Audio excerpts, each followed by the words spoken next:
रही और शायद वह आर्यन के मन की बेचैनी को महसूस कर रहा है।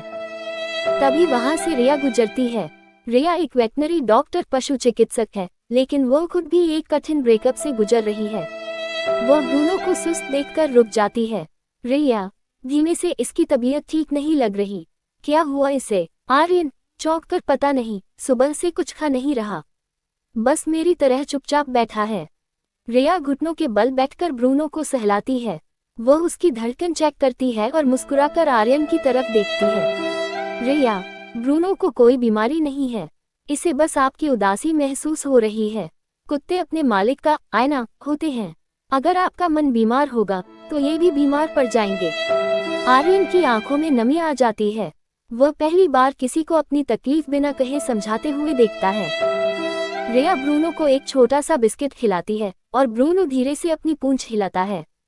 रिया, देखिए, ये ठीक होना चाहता है।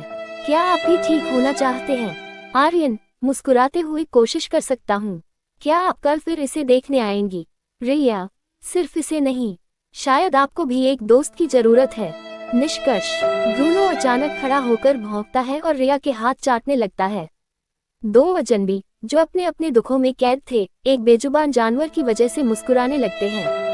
शाम की धूप ढल रही है, लेकिन एक नई कहानी की रोशनी शुरू हो चुकी है। ऐसे मजेदार वीडियो देखने के लिए चैनल को लाइक करो और सब्सक्राइब करो। और शायद वह आर्यन के मन की बेचैनी को महसूस कर रहा है। तभी वहां से रिया गुजरती है।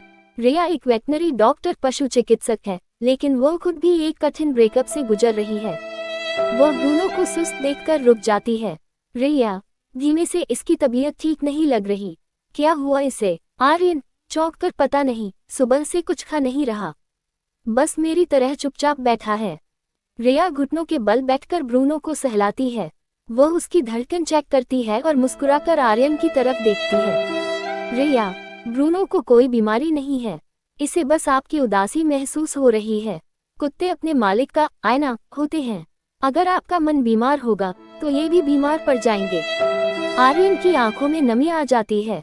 वह पहली बार किसी को अपनी तकलीफ बिना कहे समझाते हुए देखता है। रिया ब्रूनो को एक छोटा सा बिस्किट खिलाती है और ब्रूनो धीरे से अपनी पूंछ हिलाता है।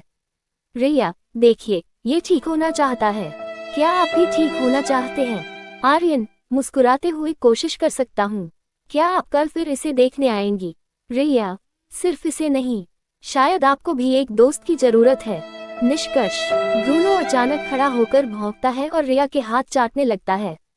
दो अजनबी जो अपने अपने दुखों में कैद थे, एक बेजुबान जानवर की वजह से मुस्कुराने लगते हैं।